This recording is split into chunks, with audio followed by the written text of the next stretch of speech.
ला इलाहा सबने कहा।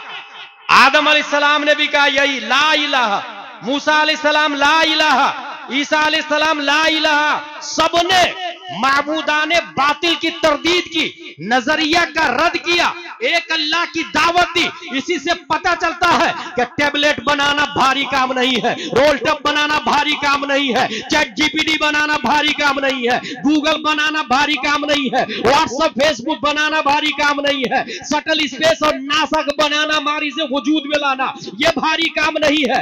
एक इंसान नंगा रह रहा है, उसे कपड़ा पहनाने का नजरिया देना यह ज्यादा इंपॉर्टेंट काम है।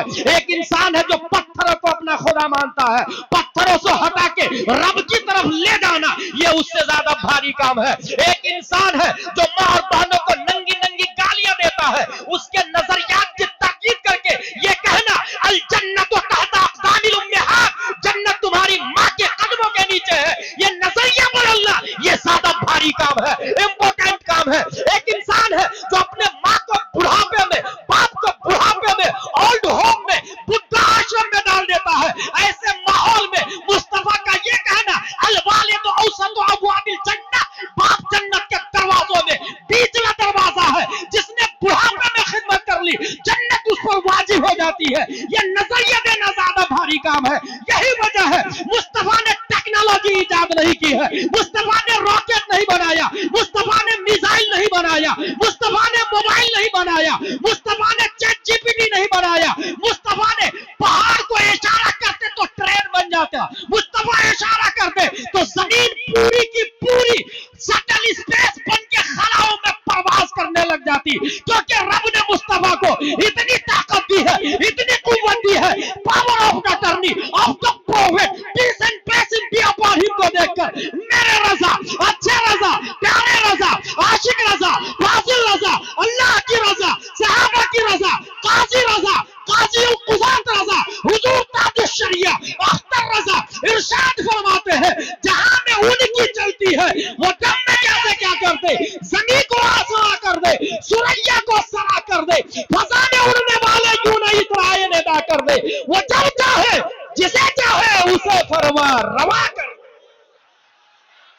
एक नारा मजमे से लग जाए, एक नारा मजमे से, एक नारा मजमे से जोर से।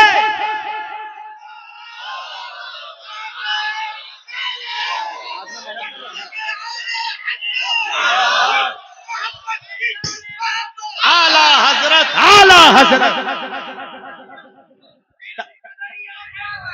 ताजु शरिया, ताजु शरिया। मेरे भाई, मैं बुजुर्गों, दादा, चाचा, नाना, नानी, माँ और बहनों से यही कहूंगा, one sentence can change your life. कभी आप तवज्जो से बात तो सुने हुजूर सल्लल्लाहु अलैहि वसल्लम की। कोई ऐसा आदमी आज है जो अपने 2000, 3000 या 1000 या 100 साल पहले कही हुई बात को हूबहू बयान करे? मगर ये नबी के नाइब हैं जो आपके चरचरिया की मस्जिद में 1400 साल के बाद भी वही बात बोलते हैं जो 1400 साल पहले मस्जिद नबवी के मिंबर से प्यारे मुस्तफा बोला करते थे। क्या बात, क्या कभी सोचा है आपने? यही वजह है कि इस्लाम महफूज है। बेशक, बेशक। ये 711 ईस्वी की बात है। मेरी गुफ्तगू की हेडिंग है इस्लाम और हिंदुस्तान। 711 ईस्वी याद रखिएगा, और यही वो तारीख है रहबर भाई, 711, जिसमें तारिक बिन जियाद स्पेन में एंट्री किए थे, और यही 711 है जिसमें भारत में इस्लाम एंट्री करता है। क्या बात, सुभान अल्लाह बोलिए, सुभान अल्लाह, माशाअल्लाह। और ये कब की बात है? 711 में क्या हुआ? 8 जहाजों को दाहिर ने कब्जा कर लिया, हिंदुस्तान के राजा ने। और जहाज, वो जहाज बिजनेसमैन लोगों का था, मुस्लिम लोगों का जो अरब से आया था। उसमें कुछ डेड बॉडियां भी रखी हुई थी, लाश भी रखी हुई थी। 8 जहाजों को गिरफ्तार कर लिया, औरतों को गिरफ्तार कर लिया, जेल में डाल दिया, लाशों की बेहुरमती की, मां और बहनों की नाकदरी की, माल भी लूट लिया। किसने? कुफारे हिंद ने। उसी जहाज में एक खातून थी, जमाना था हज्जाज बिन यूसुफ का। वो खातून कहती है, ओ हज्जाज, ओ हज्जाज, ओ हज्जाज, 3 बार चिल्लाई। किसी कासिद ने जाके हज्जाज से कहा, हज्जाज वहीं से बोलता है मैं यहां हूं, मैं यहां हूं, मैं यहां हूं। फौरन उसने मोहम्मद बिन कासिम को रवाना कर दिया है। ये 711 ईस्वी की बात है जब हिंद के रास्ते से मोहम्मद बिन कासिम हिंदुस्तान में एंट्री करते हैं। और ज्यादा नहीं, 2-3 साल बस रहे हैं वो, 2-3 साल। जबकि आए तो उससे पहले अब उनको खामोश करने के लिए ये भी बोले, यही होता है। ऐसा नहीं कि वो डिपार्टमेंट तो यूं भी नाकिसुल अक्ल है, तो कामिलुल अक्ल उनके साथ मिलके खुद को नाकिसुल अक्ल में दाखिल कर ले रहे हैं। भाई अल्लाह ने उनको नाकिसुल अक्ल बनाया, तो वो उनको छोड़ दें। जितना कहना था रहबर भाई ने पूरी तवज्जो की, वो नकाबत नहीं खिताबत का फरीजा भी अंजाम दिया है। अब वो नहीं खामोश रह रहे तो आप तवज्जो से सुने। दुरूद शरीफ पढ़े, अल्लाहुम्मा सल्ली अला सय्यदना व मौलाना मुहम्मद व आलिहि व सहबिहि बारिक वसल्लम, सलातु व सलाम अलैका या रसूलल्लाह सल्लल्लाहु तआला अलैहि वसल्लम। मोहम्मद बिन कासिम के आने से पहले लड़की को पंडित की बारगाह में भेजा जाता, उसके साथ शब्बाशी करता, बच्चों की तादाद बढ़ती, बस आपका नाम भी दिया जाता।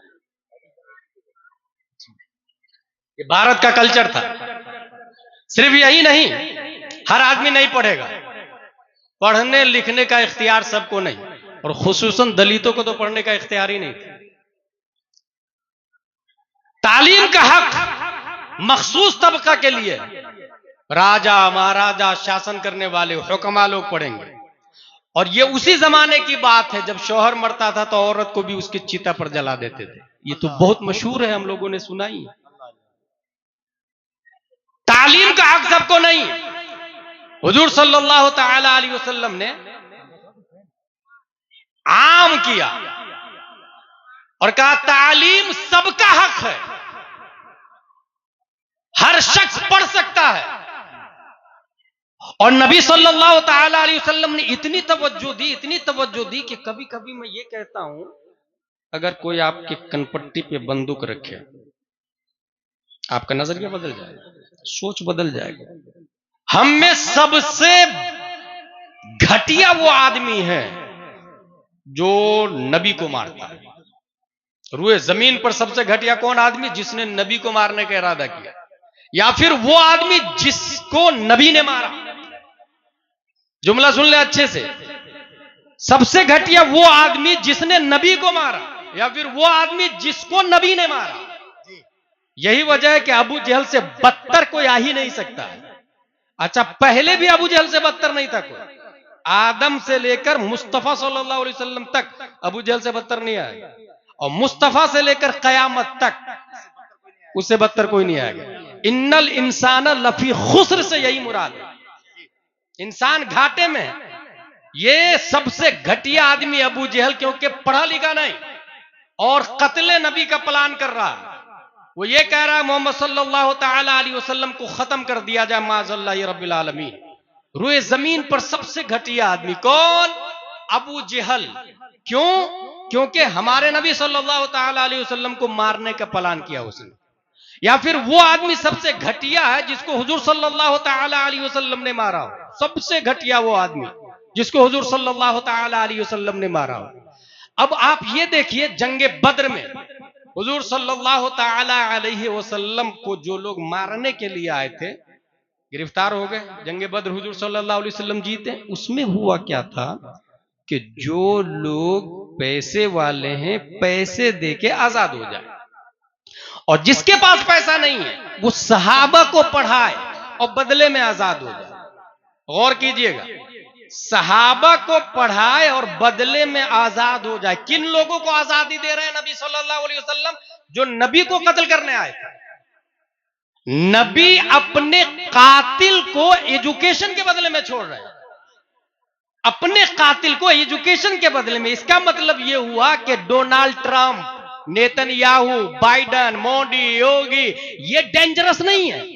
डेंजरस लिटरेसी ऑफ मुस्लिम, ये डेंजरस है।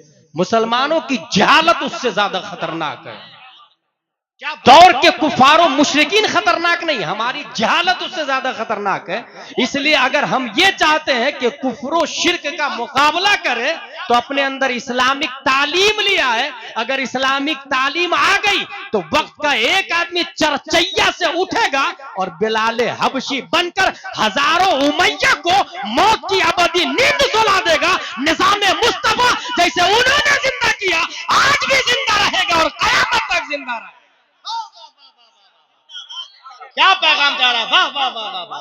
ये कब होगा? माशाअल्लाह, वाह वाह वाह वाह। अपने दुश्मन अपने कातिल को एजुकेशन के बदले में छोड़ना है, इसका मतलब समझ रहे हैं? One sentence can change your life. कभी तन्हाई में बैठ के आप सोचिएगा कि आपने कभी पढ़ा है, आपने कभी दीन को समझा है, आपने कभी कुरान शरीफ जो अल्लाह तबारक व तआला ने कुरान शरीफ नाजिल किया, अल्लाह तबारक व तआला, हम में बहुत सारे लोग ये बात तो समझ में आ गई कि प्लेन बनाना ज्यादा हार्ड नहीं, नजरिया बदलना ज्यादा हार्ड है। अब एक नजरिए पे बात कर लेते हैं। बहुत सारे लोग हैं हम में, हमारी माँ का इंतकाल हुआ, बाप का इंतकाल हुआ, बहन का इंतकाल हुआ। मदरसा फैज आम, मुफ्ती साहब 10 पेटियां मेरी माँ के इसाले सवाब के लिए 10 मस्जिदों में दिलवा दीजिए, बराए इसाले सवाब मरहूमा फुला। ठीक है, नजरिया यही है सबका। वो पेटी गई मस्जिद में, पढ़ा किसने भाई साहब? दूसरे ने अपनी मां के नाम से पेटी दिया था तो आपने पढ़ा था? टीट फुट है, कमाता दिनो तो दान, जैसी करनी वैसी भरनी। दूसरे की मां के नाम से आपने नहीं पढ़ा तो आपकी मां के नाम से दूसरा क्यों पढ़ेगा? बेवकूफ है वो, इडियट है वो, फुल है वो, बुलशिट है वो। भाई कमाता दिनो तो दान। 1 साल 2 साल 20 साल 40 साल 50 साल मुअज्जिन साहब ने पेटी खोल के देखी तो पारे बोसीदा हो चुके हैं। मुफ्ती साहब पारे बोसीदा हो गए हैं, कब्रिस्तान में दफन कर दो क्या? बोले हो दफन कर दो। गई पेटी कब्रिस्तान, गए पारे कब्रिस्तान। क्यों? ये नजरिया जो है ना इसाले सवाब का, कुरान शरीफ इसाले सवाब में देना है, बहुत सवाब मिलेगा। कहां लिखा? किसने बोला भाई? किसने बोला कुरान शरीफ देना बहुत ज्यादा सवाब का काम है? अगर आप तारीख इस्लाम का